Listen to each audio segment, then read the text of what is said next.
संघ प्रमुख मोहन भागवत जी के एक बयान से राजनीतिक क्षेत्रों में मानो एक भूचाल आ गया है।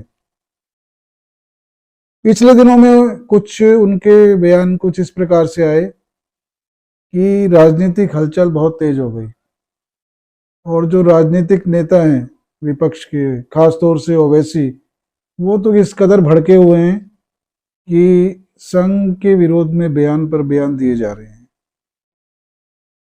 चलिए उनका बयान सुन लेते हैं। ऐसा उन्होंने क्या कहा कि जिसके लिए इतना ये बतंगड़ खड़ा किया जा रहा है। कुछ उनकी खास बातें इस प्रकार से थी। मोहन भागवत जी ने कहा, हिंदू धर्म, इस्लाम धर्म ये गलत नाम है। धर्म सिर्फ एक है और वो है सनातन धर्म। इसके बाद उन्होंने कहा कि अंग्रेजों ने भारत के सत्व को दूर करने के लिए एक नई शिक्षा प्रणाली शुरू की और देश गरीब हो गया। धर्म इस देश का सत्व है। सनातन धर्म हिंदू राष्ट्र है। हिंदू राष्ट्र जब जब उन्नति करता है उस धर्म के लिए ही प्रगति करता है और अब यह ईश्वर की इच्छा है कि सनातन धर्म का उदय हो। मोहन भागवत जी ने हाल ही में कहा था कि इस देश में मुसलमानों को डरने की कोई जरूरत नहीं है, लेकिन उनके इन बयानों का देखिए कितना उल्टा असर पड़ रहा है, खासतौर से राजनीतिक नेताओं के लिए। अब इस देश में कुछ हैं राजनीतिक नेता कि जो एक विशेष धर्म के लोगों को, उनके लिए कुछ भी कहना, सुनना, करना अपना अधिकार समझते हैं। वो कैसे रहें, उनका चाल चलन कैसा हो,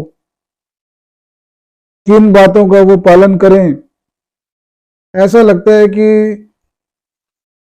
उन्होंने जो है ना एक प्रकार से ठेका लिया हुआ है।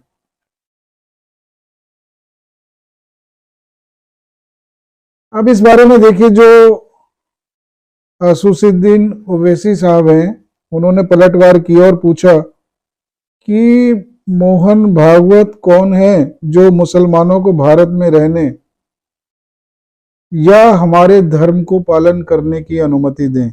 हम भारतीय हैं क्योंकि अल्लाह ने चाहा है। देखिए उनके बयान से कुछ बातें तो उभर कर आती हैं। एक तो ये कि राजनीति करनी है, इसलिए ये बयान उन्हें जिंदा रखने हैं। उन्होंने अभी तक आप ये देखिए कि पास्ट में उन्होंने जो राजनीति की है इन्हीं बयानों के तो आधार पे की है। आरएसएस का डर दिखा के मुसलमानों को एक करना, आरएसएस का एक हवा ऐसा बना दिया गया मानो कि आरएसएस तो सिर्फ और सिर्फ नफरत करना सिखाता है। और कुछ तो नेता भी रहे हैं कांग्रेस के जो कहते थे कि आरएसएस भी एक आतंकवादी संगठन है। हालांकि उनके पास इस बात का कोई तर्क नहीं था कि ये आतंकवादी संगठन किस प्रकार से, जरा बता दीजिए। विगत में देश गवाह रहा है इस बात का कि जितने भी देश पे जो आपदा आई है, चाहे वो भूकंप हो या बाढ़ हो, यह देश को कभी भी किसी प्रकार की देश के नागरिकों की सेवा के लिए अगर आवश्यकता पड़ी है तो संघ ने उसमें बढ़ चढ़कर योगदान दिया है। और अभी ज्यादा दूर नहीं हुए, अभी कोरोना काल अभी गया है हमारे देश पर से।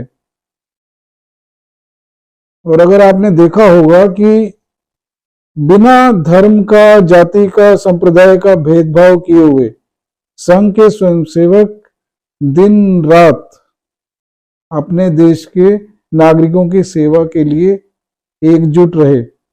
एकजुट क्या रहे? हर प्रकार के उनका दवाइयों के लिए, भोजन के लिए हर प्रकार की उन्होंने व्यवस्था की। अब ये चीजें तो दिखाई देती हैं ना, आप कभी भी देख लीजिए। अब ये जो सेवा का कार्य करते हैं उसमें कोई धर्म नहीं देखते, जाति नहीं देखते, कोई मजहब नहीं देखते। ये लोग करते हैं क्योंकि देश प्रेम जो है इस आरएसएस के लिए सबसे ऊपर है। उनका एक ही ध्येय वाक्य है कि हम इस देश के लिए हैं और देश को हम क्या दे सकते हैं, सिर्फ ये एक सोचने वाली बात है।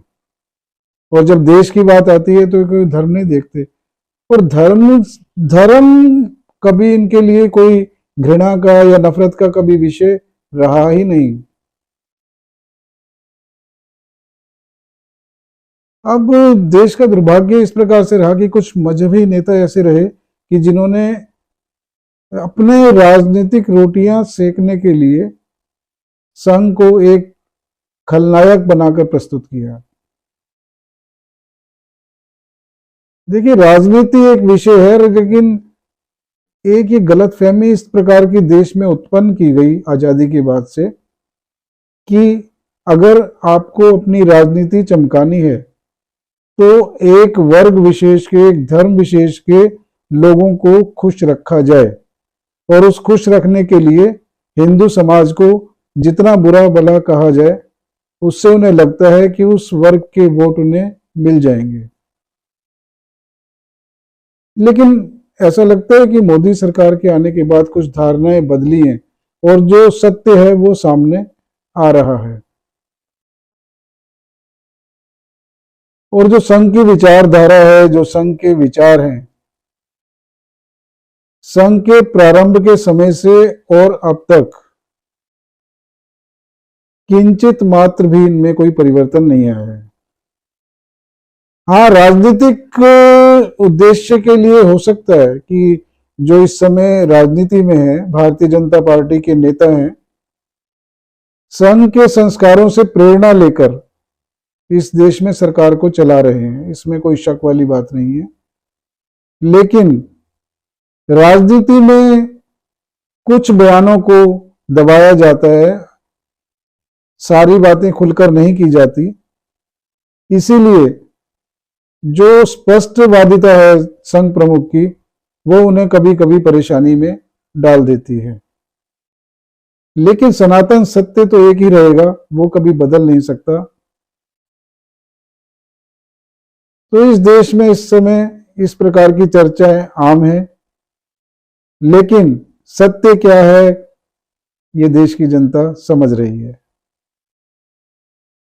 दोस्तों, अगर आपको चैनल के कंटेंट पसंद आते हैं तो लाइक कीजिए, शेयर कीजिए, और सब्सक्राइब नहीं किया है तो जरूर कर लीजिए। चलिए मिलेंगे नए मुद्दे पर। नमस्कार।